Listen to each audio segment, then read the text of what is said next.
في شهر فبراير سنة 1979 5 شباب ركبوا قارب صيد صغير وسافروا في المحيط، وفجأة عاصفة مرعبة ضخمة بتضربهم وتقارب بيخ.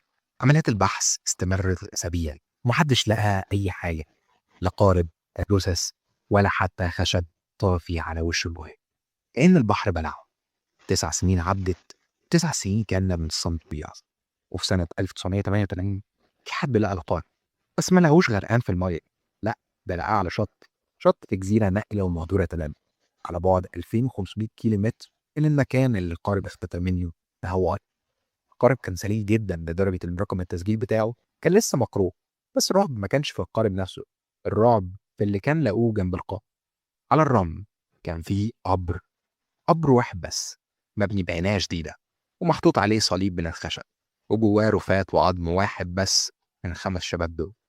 فيا ترى مين اللي بنى القبر في جزيرة ما فيهاش أي بني آدمين أساسا؟ وإزاي القارب وصل لهناك بعد السنين دي؟ والسؤال برضو الأهم، فين الأربعة التانيين؟ فأهلا بيك في حلقة جديدة من بودكاست مؤشير. أنا أحمد غنيمي، وده ملف لغز قارب سارة جو القبر المستحيل. ففي البداية ما تنساش إن أنت تعمل لايك وفولو البودكاست، ويلا بينا نبدأ حلقتنا. علشان نفهم اللغز لازم نرجع للبداية ونعرف مين هم الشباب دول. وفي فبراير 1979 في ولاية هاواي تحديدا في أمريكا، 5 شباب صحاب كلهم في العشرينات بيعشقوا البحر والصيد والمغامرة. أساميهم كانت سكوت مورمان، بنجامين كالاما، بيتر هانشت، رالف ماليكاني، باتريك ويسنر. 5 شباب يعتبروا صحتهم زي الحديد، عندهم أحلام وحياة كاملة قدامهم. وفي يوم 11 فبراير سنة 79 قرروا يطلعوا رحلة صيد عادية جدا. ركبوا قارب اسمه سارا جو. القارب كان قارب صيد ساحلي صغير جدا، نوعه بوستن ويلر، طوله حوالي 5 متر ونص بس. يعني قارب مش مصمم أبدا إنه يدخل في الماء المفتوحة ويسافر مسافات طويلة. المهم إن هم خرجوا من خليج هانا في جزيرة ماوي. الجو الصبح كان جميل وصافي ومفيش أي تحذيرات، بس اللي ما يعرفش المحيط الهادي ما يعرفش غدره، لأن الطقس هناك بيتغير في ثواني. وفي نفس اليوم الظهر عاصفة استوائية مرعبة ورياح عاتية ضربت المنطقة فجأة، أمواج طولها وصل ل40 قدم. الشباب ما رجعوش، والأهالي طبعا بلغوا السلطات، وغفر السواحل اتحرك على طول. وأكبر عملية بحث في تاريخ هاواي بدأت من هنا. عملية البحث كانت ضخمة جدا. غفر السواحل الأمريكي طلع طيارات وقوارب وفرق إنقاذ مسحوا مساحات مهولة من المحيط الهندي حوالين جزر هاواي كلها. دوروا في كل شبر، بس ما لقوش حاجة حرفيا ولا أي حاجة. والأيام اتحولت لأسابيع، ولأن البحر ما بيرحمش قارب صغير زي ده في عاصفة بالحجم المهول ده، البحث الرسمي وقف.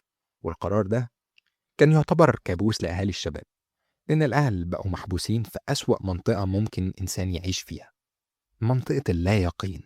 إما يتقبلوا إن أولادهم ماتوا من غير ما يشوفوا جثة يدفنوها، أو يفضلوا عايشين على أمل كذاب بيقتلهم كل يوم. لغاية ما بتعدي 9 سنين، 9 سنين كاملة، والأهالي عايشين بين النار دي والنار دي. بعضهم حاول يرفع قضايا ويضغط عشان البحث يكمل، بس المحيط الهادي مشكلته إن هو كبير قوي، أكبر بكتير من أحزانهم. لحد ما بنيجي لسنة 88.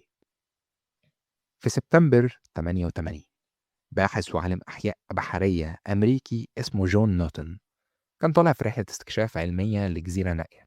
الجزيرة دي اسمها تاونجي أتول، جزيرة مرجانية صغيرة تبع الجزر مارشال. وعشان تتخيل معايا بس الجزيرة دي بعيدة قد إيه، الجزيرة دي على بعد 2500 كيلو متر من هاواي. الجزيرة مهجورة تماما، ما فيهاش بني آدمين، ما فيهاش مية شرب، ونادرا ما أي سفينة أسام بتعدي من جنبها. ونوتن كان بيمشي على شط الجزيرة عشان بيعمل أبحاثه، وفجأة عينيه لمحت قارب فايبر جلاس، نصه مدفون في الرمل بتاع الشط. نوتن قرب من القارب وفضل يمسح الرمل من عليه لحد ما بيلاقي اسم القارب ورقم التسجيل مكتوبين بخط باهت: سارة جو. نوتن اتصدم صدمة عمره. وعارف ليه؟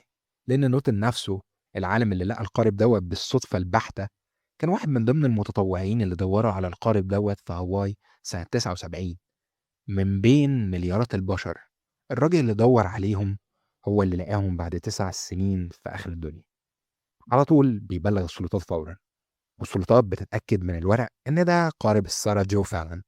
بس اللي لفت نظر نورتون ما كانش قارب بس، إن على بعد خطوات قليلة من القارب كان في تل صغير من الرمل والحجارة. بس ما كانش شكله تل طبيعي، لا، ده كان مبني بعناية، محطوط عليه حجارة بشكل هندسي عشان يحميه، ومغروس فيه صليب خشبي صغير. حفروا القبر أو التل ده، ولقوا فيه رفات بشرية، عظم إنسان، ولقوا حاجات تانية غريبة جدا جوه القبر. عظم الفك كان محطوط ومحشور بين العظم مجموعة أوراق فاضية مربعة الشكل كأنها متقطعة من كراسة. والتحليل الجنائي للأسنان والعظم ده أثبت إن دي كانت رفات سكوت مورمان، واحد من ال5 شباب اللي اختفوا. فكده عشان نكون فاهمين، سكوت مورمان واحد من ال5 شباب، رفاته مدفونة في جزيرة مهجورة على بعد 2500 كيلومتر من بيته، في قبر مبني بعناية وجواه ورق فاضي. فطبيعي الاكتشاف دوت بدل ما يقفل القضية، فتح أبواب جهنم من الأسئلة اللي شلت دماغ المحققين. والسؤال الأول كان هو: إزاي القارب دوت يوصل لهناك؟ قارب صيد صغير جدا، ما فيهوش أي إمكانيات إن هو يعدي 2500 متر سليم. فالنظرية الوحيدة اللي كانت منطقية هي إن الطيارات البحرية والمحيط الهادي كانت طياراته قوية جدا. لو القارب فضل يعوم على وش المية من غير توجيه بعد العاصفة، ممكن الطيارات تسحبه لجزر مارشال. ده مش مستحيل، بس المسافة كانت مرعبة حتى بالمعايير ديت. والسؤال التاني اللي كان مصيبة: ازاي سكوت وصل للجزيرة؟ لو كان سكوت كان عايش على قارب لحد ما وصل للجزيرة، ده معناه ان هو فضل عايش في المحيط لفترة طويلة جدا. وطيارات المحيط عشان تنقل قارب من هاواي لجزر مارشال محتاجة من 3 شهور لسنة كاملة. فهل سكوت فضل عايش لشهور على قارب 5 متر من غير أكل ولا شرب؟ صعب جدا ومستحيل طبيا. السؤال الثالث والأهم: مين اللي بنى القبر وحط الورق ده ليه؟ لأن الجزيرة مهجورة، ولو سكوت وصل ميت، مين اللي دفنه وعمل له صليب وحط حجارة عليه؟ هل واحد من ال4 التانيين عاش ودفن صاحبه وبعدين مات أو مشي؟ ولا سكوت نفسه حس إن هو بيموت، فقام حفر لنفسه قبر ونام فيه؟ ودي نظرية شبه مستحيلة أساسا يعني بأي شيء. والسؤال الرابع والأخير كان ال4 التانيين راحوا فين؟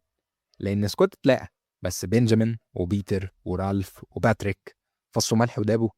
يا عم لو ماتوا في العاصفة والبحر بلع جثتهم، اشمعنى سكوت هو الوحيد اللي فضل على القارب لحد ما وصل؟ ولو وصلوا معاه على الجزيرة، فين بقية القبور؟ طبعا السلطات الأمريكية مسكت القضية ديت وعصرتها بحث، لأن طبعا الكلام الناس هتاكل وشهم. ودراسة التيارات البحرية اللي عملتها الإدارة الوطنية للمحيطات ال NOAA أثبتت إن القارب فعلا ممكن ينجرف من هاواي لجزر مارشال. بس الكارثة إن الحكومة كانت عاملة مسح الشامل لجزر تاونجي سنة 1983، يعني بعد اختفاء القارب ب4 سنين. والتقرير الرسمي أثبت إن الشط ده ما كانش عليه أي قوارب وقتها. يعني القارب فضل تايه في المحيط سنين وما وصلش الجزيرة غير بين سنة 84 وسنة 88. وهنا نيجي للسر الأكبر: لغز القبر والورق الفاضي. لأن لسنين طويلة العالم كان هيتجنن، مين اللي دفن؟ لحد ما المحققين والباحثين قدروا نوعا ما يوصلوا لطرف خيط اللي حل عقدة القبر ديت. واكتشفوا إن الفترة ديت كان في صيادين صينيين وتايوانيين بيصطادوا بشكل يعني يعتبر غير قانوني، يعني من تحت لتحت كذا يعني. كانوا بيصطادوا في المياه الإقليمية لجزر مارشال. والصيادين دولت نزلوا الجزيرة دي بالصدفة، ولقوا جثة سكوت متحللة جوه القارب. وبما إن الثقافة الآسيوية بتقدس أرواح الموتى وبتخاف من لعنته، الصيادين دولت قرروا يدفنوه باحترام. حفروا له قبر وحطوا الحجارة عشان الحيوانات ما تاكلش العظم. والورق الفاضي اللي اتلاقى محشور بين العظم طلع اسمه ورق الجنائز، أو ورق الذهب الصيني اللي هو اسمه جاس بيبر. دي أوراق بيحطوها في الثقافة التايوانية للميت عشان تكون فلوس ليه في العالم الآخر وتريح روحه.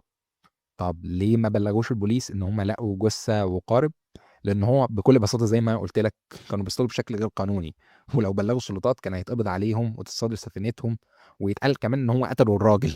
فعشان كده دفنوه وعملوا له قبر ومشوا بمنتهى الصمت يعني. هنعمل له إيه تاني؟ بس رغم إن لغز القبر اتحل، لغز العاصفة والأربعة تانيين فضل لسه مفتوح. فيا ترى إيه اللي حصل في المحيط؟ وده طبعا اللي بيسيبنا قصاد أبواب السيناريوهات. وأقرب سيناريو للمنطق والمؤلم في نفس الوقت إن لما العاصفة ضربت سنة 79 الأمواج العاتية قلبت القارب، أو رمت الأربع شباب تانيين في البحر وماتوا غرقانين.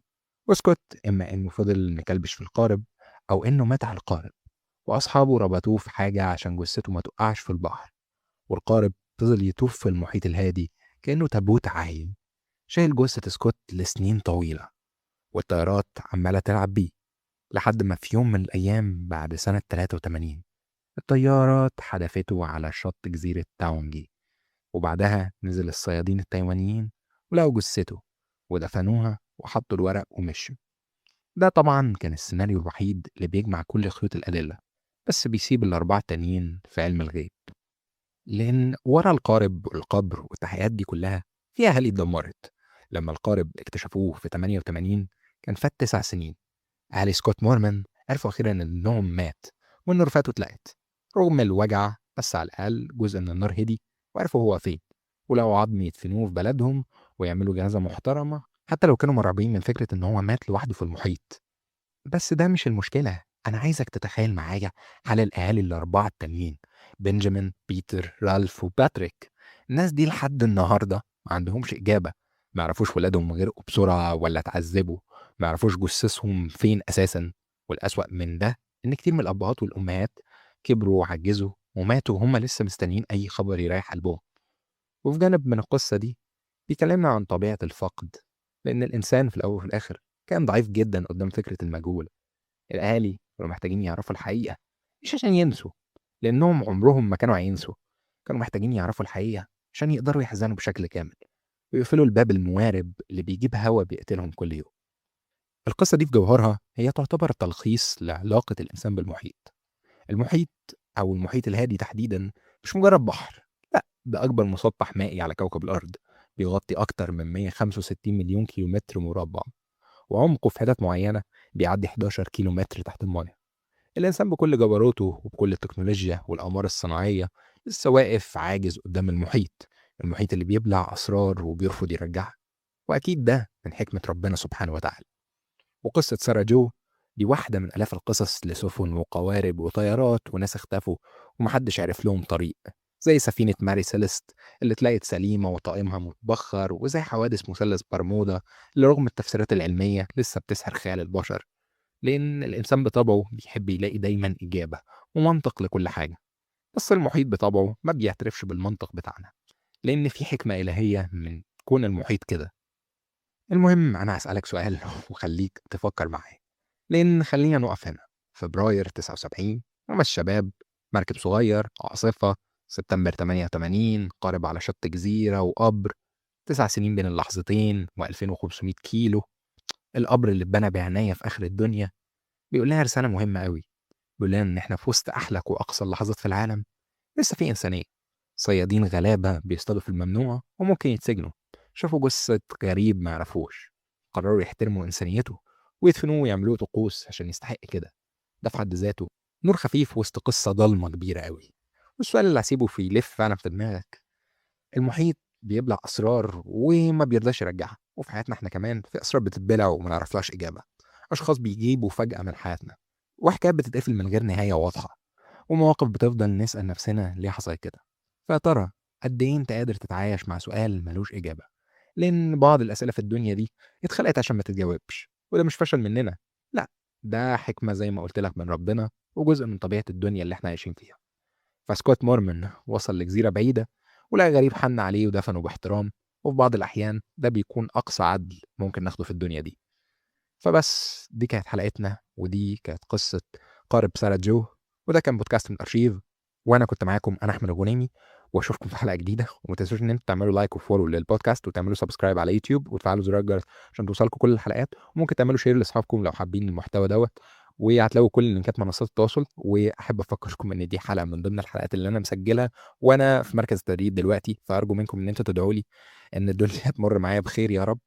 وبس، وأشوفكم في حلقات جديدة، ويا رب كلنا نخش الجنة. وسلام.